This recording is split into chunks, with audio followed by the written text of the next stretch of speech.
Hello सांग माने आज मुझे बेबी कॉर्न चिल्ली बनवाक जाऊँगी। एटा बहुत टेस्ट लगे। फास्ट मुझे गोटे पैकेट बेबी कॉर्न को भल भाव में छोट छोट काटी देइछि। मुझे स्टाइल रे कट करछि, आपण जेमिति स्टाइल रे भी कट कर परिबे। एबे मु सेथिरे गोटे बड़ ग्लास पानी दे देइछि, टिके लूण दे देइछि, ताको मु 10 मिनिट बॉईल करि देबी। बॉईल हो गला परे मु ताको छाणी ठंडा हेबाकू छाड़ी देइतिली। ठंडा हो गला परे मु सेथिरे गरम मसला और लूण दे देबी। गोटे चामच अदा रसुण रो पेस्ट, कॉर्नफ्लोर देई ताको भल भाव में मिक्स करि देबी।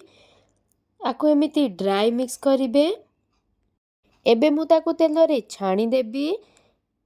ताको आमे हाई फ्लेम रे ही छाणीबा। लो फ्लेम रे छाणिले से सॉफ्ट हो जिवो। आमको क्रिस्पी दरकार। देखंतु तार कलर चेंज हो गलानी। कलर चेंज हो गला परे मु ताको छाणी की बाहर को काढी देबी। एबे मु गोटे कढ़ाई रे तेल नै जाइछि, सेथिरे शिमला प्याज, कंचा लंका, रसुण काटिकी दे देइछि। ताकू आमे हाई फ्लेम रे टिके फ्राई करि दबा। तापरे मु सेथिरे टमाटो सॉस दे देइछि, रेड चिली सॉस मध्य दे देइछि। मु सेथिरे लूण देई नाही काईकि मोर बेबी कॉर्न रे लूण परफेक्ट थिला। जदि आपणकर अलणा हेतिबा आपण एई टाइम रे लूण देई देबे। एबे मु सेथिरे गोटे चामच सोया सॉस देई ताको भल भाव में मिक्स कर देइछि। मु छाणी थिबा बेबी कॉर्न को एबे एथिरे देई देबी। एबे मु ताको एथिरे मिक्स करि देबी।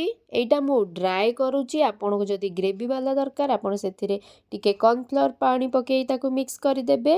ग्रेवी हे जिवो देखि पारुथे ता ऊपर गोटे कोटिंग हे गलानी।